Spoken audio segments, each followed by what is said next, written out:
You've asked for it, and today we are ranking the 25 best-selling Canadian whiskeys in America. Everything from bargain bin legends to cult favorite ryes. Today might just be the day that gets us canceled in Canada. If you're in the market for some sexy new whiskey merch, head over to our Barrel Hunter shop. We have t-shirts for whiskey nerds and newcomers alike. The shirts are soft, fit great, and everything is designed by us. It's the best way to support our channel, so if you're loving this whiskey content, get yourself some sleek new whiskey gear. Link is in the description below.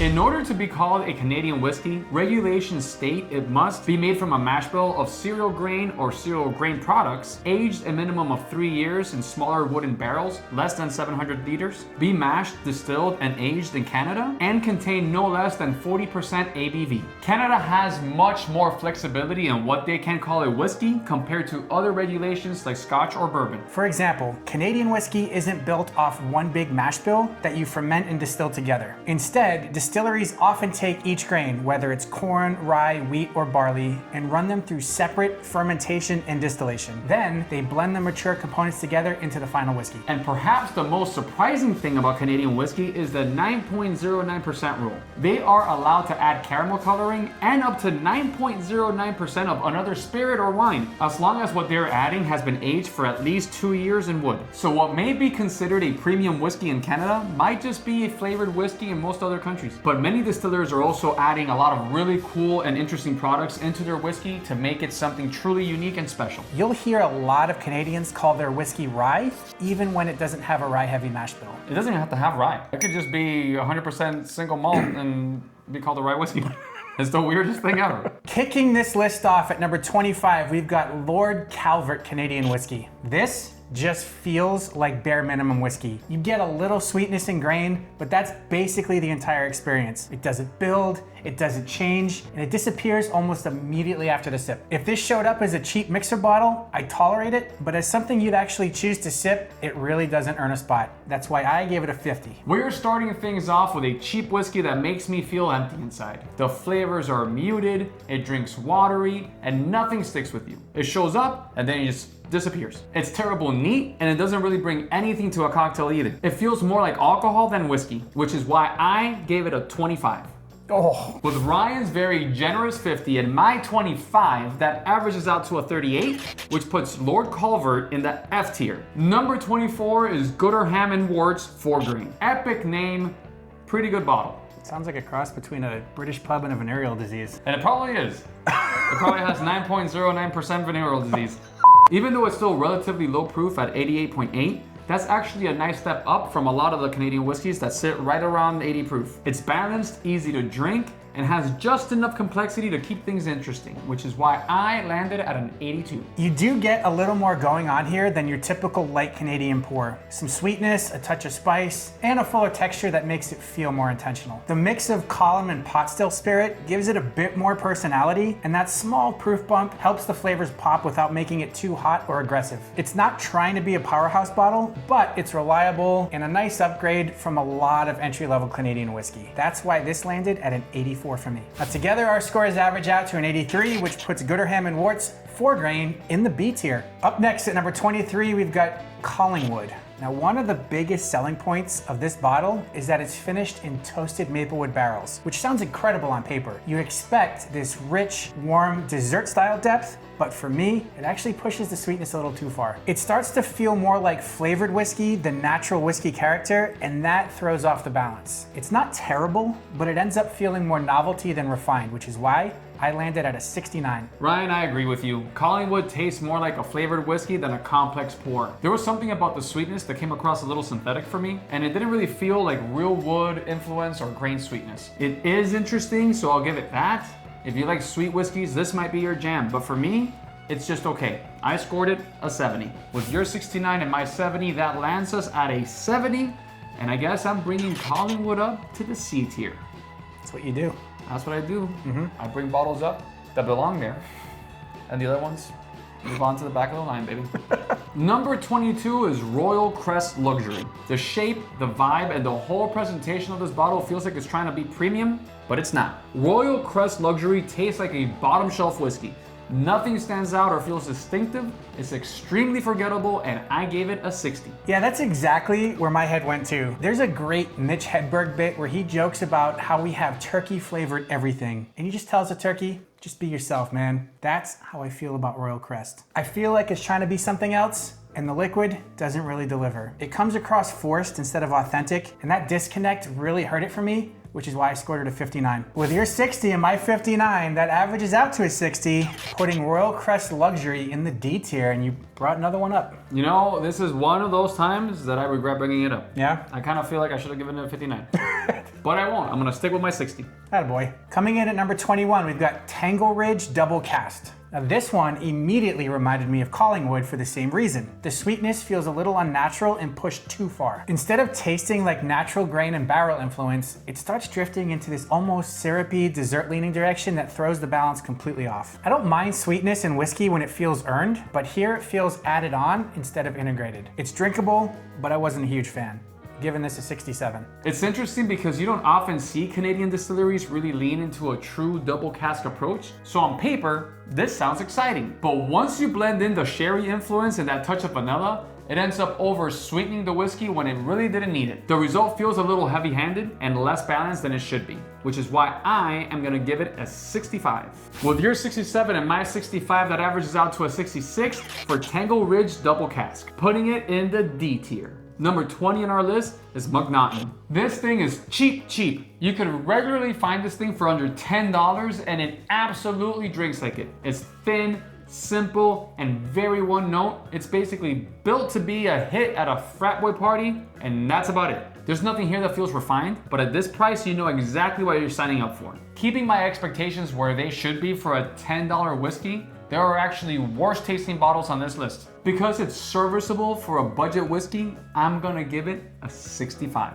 For me, the biggest issue is the burn. You can use it as a mixer if you absolutely have to, but even then I wouldn't really recommend it because the alcohol bite still cuts through whatever you're mixing it with. It doesn't bring flavor, it just brings heat. At best, it's functional, but it's not something I'd ever choose to pour, which is why I gave it a 58. Your 65 and my 58 put MacNaughton at a 62, right in the D tier with a lot of friends. Next up at number 19, we've got Canadian Hunter. This is another rough one for me. It just tastes super cheap, thin body, very little flavor, and a sharp, rough edge that never ever smooths out. It drinks like a bottom shelf bottle in every sense of the word. I'm giving this thing a 57. The best way I can describe this thing is that it feels like a watery version of Crown Royal. Its best use is gonna be as a mixer, but even then, the flavor might get lost in there. I actually think MacNaughton is better, so Canadian Hunter is getting a 50 from me. Your 57 and my 50 average out to a 54, and Canadian Hunter will be hunting in the F tier. I see what you did there.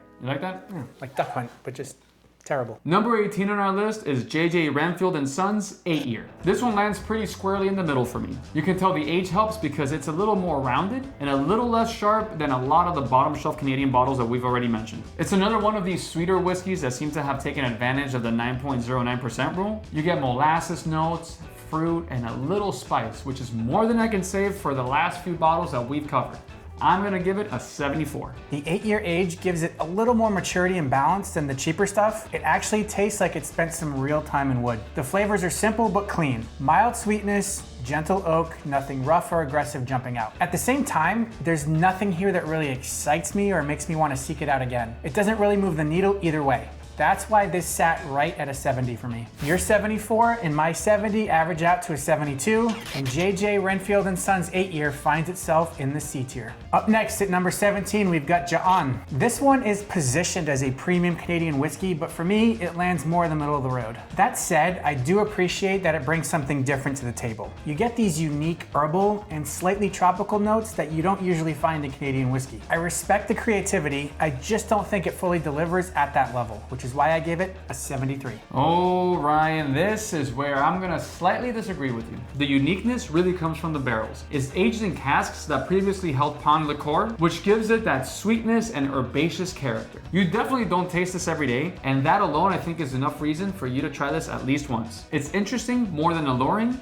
but I appreciate what they're experimenting with here, which is why I gave it an 80. I try to lift it up, you just pummeled that sucker. I did. I kicked it right in the Jaan. With your 73 and my 80, this was one that I could not lift up. So Jaan, I'm sorry, but you are averaging out to a 77 C tier.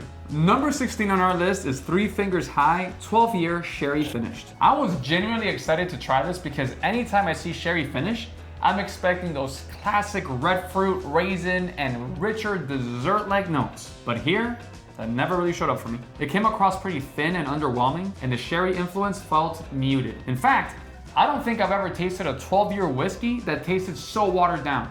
So I'm gonna give this one 69. You know, I had similar expectations because of the 12-year age statement. I thought we'd get more depth and development than we actually did. Instead, the finish is pretty short and the dominant notes lean more toward pepper and baking spice than any real sherry-driven fruit or richness. 71 from me. With your 69 and my 71, it averages out to a 70, putting 3 Fingers High 12-year sherry finished in the C tier. Number 15 on our list, we've got Caribou Crossing Single Barrel. Ah yes, the Canadian Blantons. You've got that unique bottle shape, the moose topper, the single barrel angle, all somehow mashed together, eh? And then you find out it's owned by Sazerac and you're like, okay, that checks out. Luckily, this isn't just a pretty bottle. The juice is actually solid. Nice sweetness, good balance, easy to sip, and more enjoyable than the gimmick might suggest. It's not blowing my mind, but it delivers as a respectable pour, which is what pushed this to an 85 for me. Just like Blanton's was the first single barrel bourbon,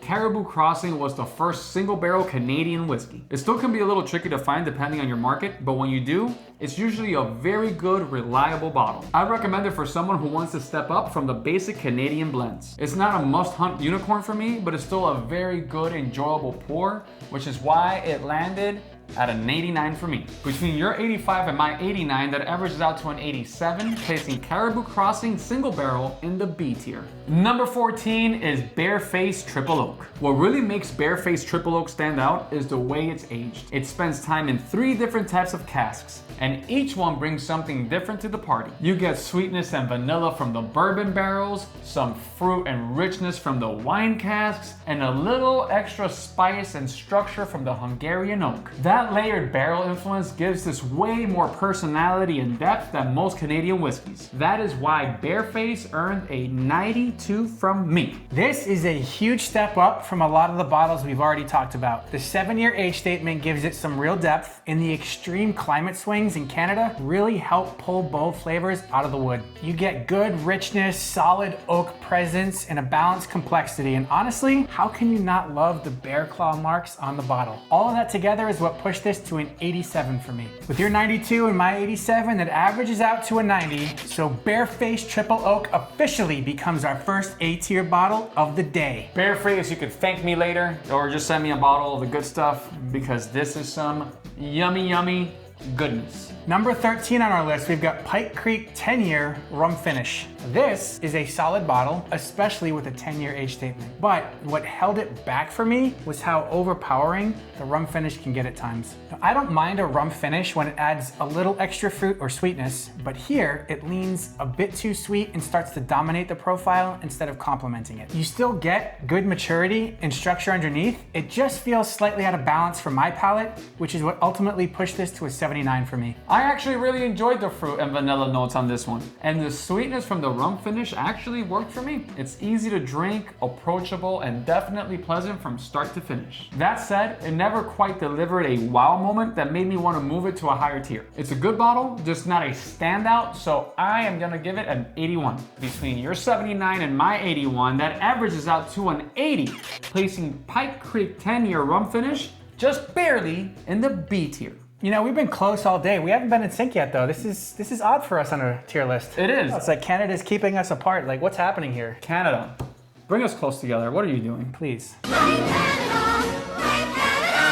Number 12 on our list is Rich and Rare Reserve. Now this is definitely a budget-friendly bottle. You could probably find this one for around $11, but unlike some of the stuff on this list, this one actually brings a tiny little bit of complexity for the price. You get some caramel sweetness, a bit of citrus, but that finish disappears faster than an underwater fart. It's not fancy and it's not deep, but for what it costs, it's a serviceable mixer. I'm gonna give it a 70. Yeah, it's definitely drinkable neat if you're on a budget, and it actually works really well as a mixer. You're not getting huge layers of flavor or premium polish, but it's reliable, flexible, and does exactly what you'd want a value bottle to do. That versatility is what earned it a 72 for me. With your 70 and my 72, that averages out to a 71, placing Rich and Rare Reserve in the C tier. That's probably the highest ranked $11 bottle that we've ever had in any tier list that we've done so far. I think you're right. Up next at number 11, we have Seagram's VO. Now this brings bottom shelf pricing, but it actually offers a little more than you expect in terms of flavor. I get a nice lemony citrus note that gives it some brightness instead of just tasting flat or watery. It's not gonna shock anyone or compete with premium bottles, but for the price, it's absolutely serviceable and easy to drink, which is what pushed this to a 75 for me. For me, this is a notable step up from Seagram 7. If you're someone who likes to mix that with 7-Up, you could absolutely still do that here. But the VO actually somewhat holds up on its own. It's smoother, a little more flavorful, and feels slightly more elevated than pure mixer fuel. It's still simple, but it's dependable and easy to enjoy, which is why I put this bottle at a 70. Between your 75 and my 70, that averages out to a 73, placing Seagram's VO in the C tier. Number 10 on our list is Gibson's Finest 12-Year. Our Canadian buddy Tony Mustache loves this bottle, and I was excited to rank it. It's smooth, easygoing, and clearly well-aged. But like 3 fingers high, the finish is a little too short for something carrying a 12-year age statement. I wanted more depth on the back end, and it doesn't quite get there for me. Still, it's enjoyable enough to get a 75 from me. This won't blow your mind or anything, but I really like how the vanilla and butterscotch notes play with the stone fruit character here. It's pretty easy to enjoy as a casual sipper, and I agree it's not the deepest or the longest finish, but the flavor combo really works for me and keeps it enjoyable over time. That balance is what pushed this to a 78 for me. With your 75 and my 78, that averages out to a 77, placing Gibson's Finest 12-Year in the C tier. Up next at number 9, we've got Canadian Limited, or LTD. My first clue on how this was gonna go down was that it came in a plastic bottle. Second, you usually only see those massive 1.75 liter sizes, which is always a red flag for me. And sure enough, it drinks exactly how you'd expect. A rough, unpleasant ethanol ride with very little actual flavor to speak of. It does the job if all you want is alcohol, but as a whiskey experience, it's pretty rough, which is why I put this at a 45. Yeah, there's really not much to say about this one other than if you're on a tight budget, I guess you could get it. It's about $13 for a 1.75 liter bottle, but at the same time, if you're on this tight of a budget, then you probably shouldn't be buying whiskey in the first place. This thing is as bottom shelf gets. You're not buying this for flavor, complexity, or enjoyment. You're buying this because it's cheap and plentiful. I gave it a 50, and you're lucky you didn't get a 30 like the first bottle. No matter how you shake it, this one is landing in the F tier as we average it out to a 48. Number 8 on our list is 40 Creek Confederation Oak. This is honestly one of the more complex Canadian whiskeys that I have ever had. Instead of just 1 or 2 flat notes, you get real layers of maple syrup, caramel, vanilla, and oak, all showing up and evolving as you sip it. Finally one that got you to speak with all the joyous movements. Oh, I'm so pumped about this one. Everything feels well integrated, and it's just a really enjoyable pour from start to finish. That depth and balance is what earned a 94 from me. This one came really close to S tier for me. The only thing that held it back was that it leaned a little sweet. That said, this might be the closest thing to a bourbon on this entire list. You get that familiar richness, sweetness, and oak-driven profile that bourbon drinkers gravitate toward. That's why this also landed at a 94 from me. And just like that, we are in sync for the first time today. Our 94s put 40 Creek Confederation Oak in the A tier. Now Bearface has a little bit of company. They could keep each other together, they could hold each other, and be proud of being in the A tier. Until the bear rips it to shreds. Up next at number 7, we've got lot number 40. This is listed as 100% rye, and unlike some of the other ryes on this list, this one actually tastes like it. You get that familiar rye spice right up front, but it's balanced by a nice underlying sweetness that keeps it from getting sharp or overly aggressive. It feels true to the grain instead of watered down or blended into oblivion. And it actually delivers on what the label promises. That authenticity and balance is what pushed this to a 91 for me. Those baking spice and herbal notes hit exactly how you'd expect, and it's proof slightly higher at 86, which gives it a little more bite and more presence than most of the other bottles that we've talked about so far. It still stays approachable, but it finally brings some backbone and personality to the glass. That's why I ended up giving it an 88. Between your 91 and my 88, that averages out to a 90, adding lot number 40 to the A tier. And Ryan, you are in charge this time, my friend, of lifting a bottle up, and now there's like a little room of friends, little rugrats playing together in the A tier. Number 6 is Alberta Premium 100% Rye Cask Strength. Not only is this labeled as 100% rye, but it's coming in at full cask strength too. Basically a 130 proof Canadian Mountie. This thing is sweet, woody, and has a ridiculously long finish that just keeps on going. You get real power without it turning harsh, and it actually shows how bold Canadian whiskey can be when it's not watered down. It's intense, flavorful, and incredibly satisfying, which is why it earned a 94 from me. Now, I used to lump Alberta Premium in with some of the entry to mid-level bottles we've talked about so far. But this cask strength version completely changed my perception of the brand. The bottle presentation is beautiful and the juice absolutely backs it up. Even at roughly 130 proof, it's still very drinkable, loaded with flavor, and the finish goes on forever. It feels dialed in from start to finish. This is absolutely S-tier material for me, which is why I put it at a 95. Wow! Yes! I get to bring another one up. Look at you, you're the Canadian Messiah. I'm the maple syrup Jesus. Your 94 and my 95 averages out to a 95, making Alberta Premium 100% rye cask strength our first Canadian entry in the S tier. Now getting to our top 5. That first entry is JP Wiser's 15-year Deluxe. Now, if anyone does blending better than JP Wiser's in Canada, please let me know, because for my money, they're one of the best in the game. This is just a fantastic sipper. You get rich caramel notes, some toffee sweetness, and even a little citrus brightness that keeps it from feeling heavy. Everything feels balanced, which is what earned this a 92 from me. We honestly could have picked almost any of the aged JP Wiser's bottles on this list, but this one really stands out on value. There are many 15-year-old whiskeys out there that you can grab for around 45 bucks. You still get some of that rye spice showing up, but it's balanced really well by oak, and there's almost this creamy texture to it.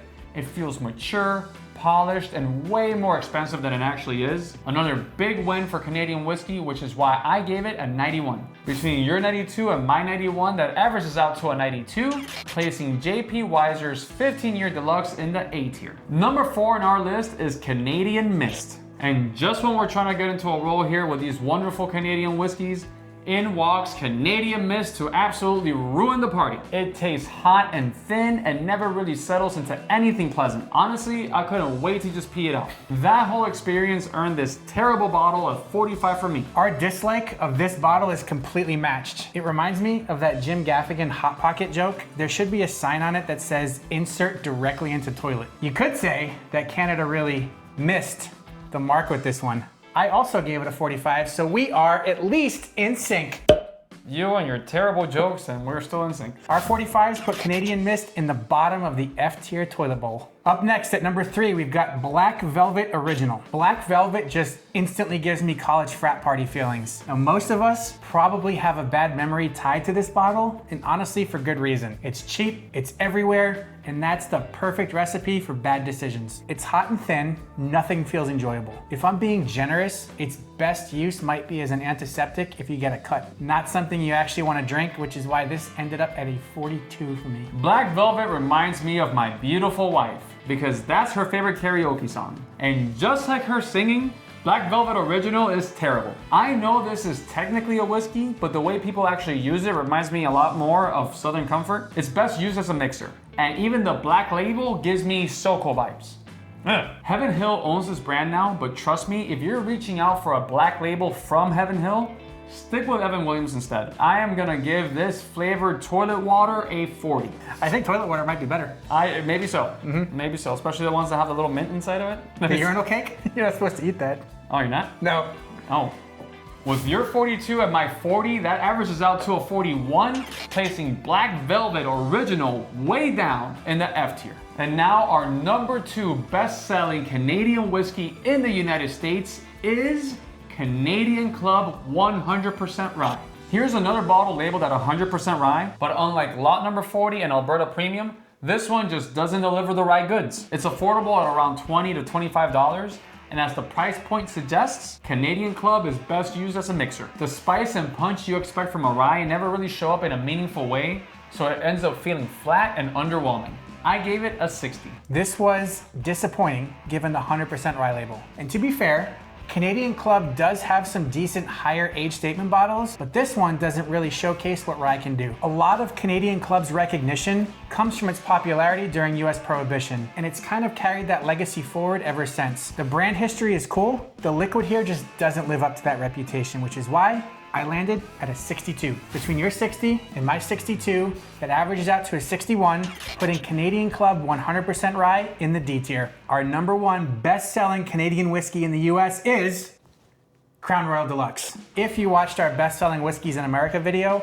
Crown took the #1 spot there too. We've knocked this bottle enough on the channel, but regular Crown is really nothing more than a mixer. Some of their flavored stuff can actually be fun for cocktails, but just because it's the top selling whiskey in the country doesn't mean it's a great whiskey. As a straight sipper, it just doesn't bring much to the table, which is why I put this at a 60. Every time we bring this bottle up, I somehow learn to enjoy it just a little bit more. Plus, the little pouch that it comes in is well made and can carry around some dice, dominoes, or little blocks of cheese.